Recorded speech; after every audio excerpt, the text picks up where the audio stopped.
What you cooking, Dad? Enchiladas. Ooh. Haven't made these in a while. So we're gonna do shredded beef enchiladas, and for that we got a chuck roast. Ooh. It's like a 3.5 pound chuck roast, and we're gonna season it up, salt, pepper, and garlic. And you know, you can, for the enchiladas, you can do shredded beef, hamburger meat, chicken. Well, I guess not for shredded beef enchiladas, huh? Yeah, maybe not chicken. Maybe not chicken, huh? But just for the beef enchiladas, we're using a chuck roast, and I'm mixing equal parts salt, pepper, and garlic. Put it on there. Rub it down. Yeah, gonna rub it down. And we're gonna brown this a little bit, and then we're gonna put it in the oven and let it, we're gonna kind of like braise it in a little bit of in its own juices and get it seared up a little bit to where it's getting fall apart. Then we'll be able to shred it up. And I gotta smack it up. Oh, nice. Gotta meat that. Yeah, that's good. All right. Anyways, yeah. So we'll be able to shred this up and then use it for the filling. All right. So I'm just gonna go on the skillet. I've already got a hot skillet. A little bit of oil in there.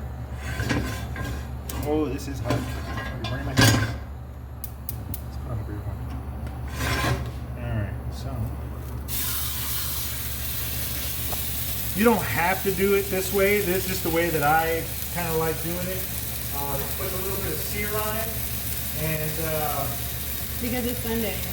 it's Sunday. We can take it all day long, pretty much, to make it. So if you wanted to boil it, you could, and then you could actually use the same liquid in the from the Boil. beef, the boil, from the beef, to use it to make your chilies.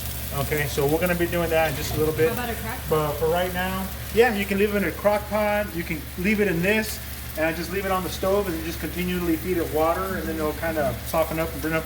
But I've already got the oven going on. I'm just gonna pop in the oven because later on, when we put together the other stuff, we'll kind of finish off the enchiladas in the oven. All right, so nicely. And let me get one of these. So we're just gonna let that sear a little bit. It's a big hunk of meat, so it'll take a little while. And we're gonna. That's fine. All right, not as crispy as I want, but that's fine. I'm not trying to put a big crunch on it on the thing. We're just putting a little bit of cooking the outsides a little bit, just to get it to just to brown a little bit. I'm not gonna be worried too much about the size. It's just kind of basically bringing up the meat to temperature and bringing up the skillet to temperature so I can pop it in the oven. And once it's in there, it's going to start cooking and cook down. So we're just going to add the water right now. All right. Let that come up to, to at least, to start steaming. And then we're going to pop it in the oven. I got it in the oven at about 400 degrees. And we're just going to let it go. You know what else I might want to do on this? Let's go and throw a little bit of more garlic on there, because the powder's okay, but We like garlic. it's the flavor. I know, Right I just love garlic, And then we'll make the chili puree in just a little while as we go through. All right. So let's get the lid. Actually, it's pretty much gonna go anyways, so it's all good to go. All right. Spread that out a little bit. All right, that's good. And we've already got the oven preheated. And we're just gonna pop this in there. Right here. All right, and then we'll be back and do some chilies a little bit later. We're gonna let this go in here for about 2 hours. 2 hours should be about right. Okay, at 400 degrees, and we'll check in just a little bit. Okay, so we're back. We're gonna make the enchilada sauce. So I got some chiles here. I got chile pasillas. You can use whatever chilies you'd like. I got pasillas right here. I got guajillo, and I've got Chile De Arbol. Oh, wow. These are spicy. These are a little bit spicier. These got like a real nice flavor that are real good with enchiladas. And the pasillas, they're real good too. They got like a really good smoky flavor. These are all dried out. You can prepare these a whole bunch of different ways. Actually, I just cut out the stems. Some people like to, peel them open and devein them and pull out the seeds. No, I don't. I leave the seeds in there and just kind of pull off the stems. Do you like it? Everything goes in, yeah. It's got spice. It's a little hot, but it's not like overwhelmingly hot. These are the hot ones. These ones, yeah, you can probably cut it down to like maybe 4 or 5. But, you know, and as you go, you can kind of taste them, see how you like it. All right, and what we're going to do is we're going to boil these down. We're going to soften them up. You can actually put them in a skillet with a little bit of oil and kind of toast them 30, 40 seconds, you know, about a minute. Well, actually about 2 or 3 minutes to kind of, you know, some people like, you know, what do they say? They say, oh, it releases the oils and all this and that. You know, so I'm like, well, I don't think I remember my grandma ever doing that. So, just these are all just going to go in the oven. I mean, in the pot, boiling water. They're going to soften up, rehydrate, and after this, we're just going to toss them in the blender, and we're going to make the sauce. All right, seeds and everything goes in. You know, I don't worry about de-seeding, deveining, and you know that kind of stuff. If it gets too strong or something like that for you, add a can of tomato sauce. If you really want to, you know, not worry about the seeds, just take them off, peel them out. You know, it's your choice. Experiment with it and see what you like. All right, so we're going to let these boil. And then we'll come back and then we'll just kind of throw them in the blender, chop them up, make the sauce. Okay, and so I've let these chilies kind of sit in the water for about 30, 40 minutes or so. And they've all hydrated. They're all back into nice and flexible.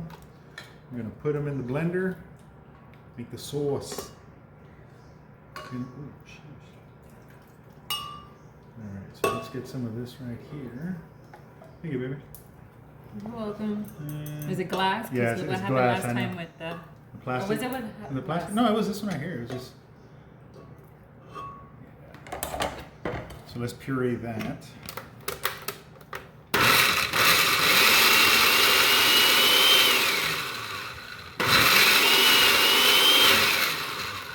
A little water in it. It's almost like tamales. Yeah, pretty much. We're just gonna let it run until everything gets blended up.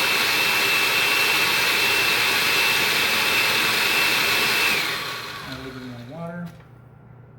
And it is the same liquid that we boiled them in, so. The same flavor.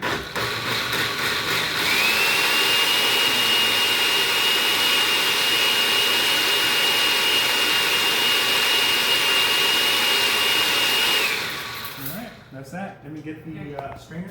Is the strainer over here, or is it Right here. Listo. That's it. I'm just gonna strain all of the big, you know, like some of the seeds and some of the veins that didn't get chopped up and all that. And that's it. Just let that sift through. Please. Ooh. See, always making a mess. All right, there we go.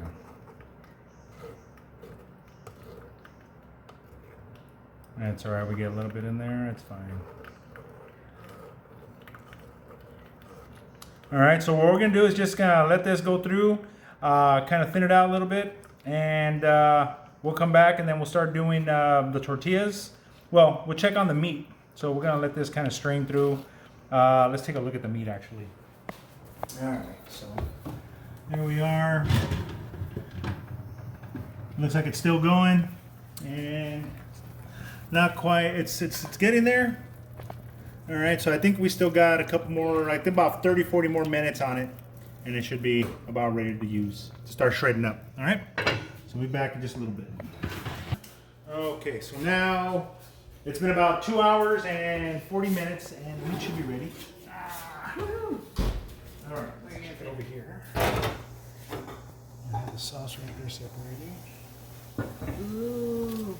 All right, so there we go. Smells so good. Oh yeah.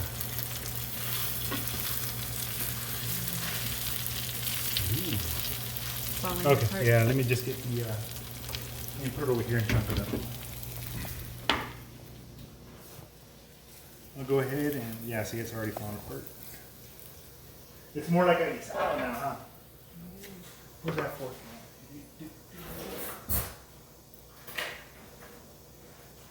Okay, see, so there we go. The meat's all pull apart tender. And it's been seasoned. And what I'm gonna do is I'm just gonna go ahead and finish shredding this up. We'll get a couple tortillas going on and we'll start making some enchiladas. Okay, so we're using the corn tortillas, and these are, these are okay brand. They're kind of flimsy. You can run them through a little hot oil to kind of toughen them up a little bit, because these kind of dissolve a little bit. These aren't really like enchilada thick tortillas that I'm used to using. No, I'm not killing the brand. It's just, it's just like there's some tortillas that you use on the table and other ones that you roll for enchiladas, because they're real thin, and they roll up pretty good, but they do kind of fall apart. As you can see, they kind of snap a little bit. So you could, put them in a paper towel and run them through the microwave for 20, 30, kind of soften them up a little bit. But basically, you're just getting your meat, chopping it up, rolling up some cheese, or whatever topping you want to use in there. You can use, I don't know, whatever you like, I guess. Cheese enchiladas. You can just put cheese, the meat, chicken, whatever. Yeah, so they kind of snappy, but that's all right. I don't know. It's been a long day. So, but basically, this is where you're at here. I just dipped them in the sauce, rolled them up, put them in. You can use corn, you can use flour, and that's pretty much all it's all it really needs. All right, so that one's already all full. So once here, we'll just get a little bit of sauce. Where's my little? You got it? Yeah, this will work. All right, this is just nothing but the salsa there. Did you want me to hold it? We'll put a little bit of this on there. Oh, you just kind of Yeah, just bring a little bit on there, just to kind of, so they can get some moisture on there, because I want to throw cheese on there, pop them in the oven for about 20 minutes till the cheese melts. Enchiladas. Boom. All right, let me get some more cheese. I know it's not block cheese. Guys, it's not block cheese. fast. But you know what? This is quick. This is easy. And I'm like, The meat wasn't. I have been using the block cheese though. I know those guys out there that are saying, hey, you should use the block cheese. I'm like, yeah, you're right. It does taste better. It does work a little better. This is just convenient. And it is convenient. So, boom, pop them in the oven for a little bit so the cheese melts. And you're all set to go. We'll be back in a little bit. Okay, there we go. And just long enough here to melt the cheese. I got you some flour ones too. So. Yay. All right, so there we go. These are the enchiladas. All right. Toasted. Yep, just enough to melt the cheese and get it on there. If you don't, want to spend the time rolling them up like that, because it is kind of time consuming, So what you can do is kind of make it like a casserole, line the bottom with tortillas, and then kind of just build on, kind of like a lasagna. So that's kind of one way to doing it. Like the onions. Oh yeah. And then we got a little bit of cilantro and onions here. All right. A little bit of cotija cheese. And we'll throw a little bit on the beans there. A little bit of crema. And some homemade pickled onions. Woo! You can put olives We have a video showing how we made those, so be sure to come check those out. Do you want to taste And there we go. Some homemade shredded beef enchiladas. And Anna's going to try them out here. Okay. Dale, try them out. Let me put some onions on it on the side too. So get some. You know how it's all dramatic right now. You know, I already know it's I have to good. get some meat. It Tasty smells meat? good, yeah. Is it good? Yeah. Mhm. Oh yeah. Mhm. It's really good because the meat is so soft and tender, and it's easy to break It off. was good to break off, huh? Mhm. Yeah, it helped that I chopped it up I too. can smell the That's chili pretty good. sauce. The chili. Uh-huh. It's not hot. Is that too spicy? Mm-mm. Okay, good. I That's what I was saw a kind of lot worried chili about when I did. and Yeah. I was like, I put those extra Chiles De Arbol in there, and I was like, oh, it might be too spicy. But. And the pickled onions actually really put some extra different flavor in it. It's really good. Okay, cool. Well, that's our take on This is my shredded beef enchiladas. I want to thank you guys for coming along, and you know, got any comments? Put it down below. Recipes down, they're gonna be in the comments. And thanks for coming. We're Yeah. just cooking.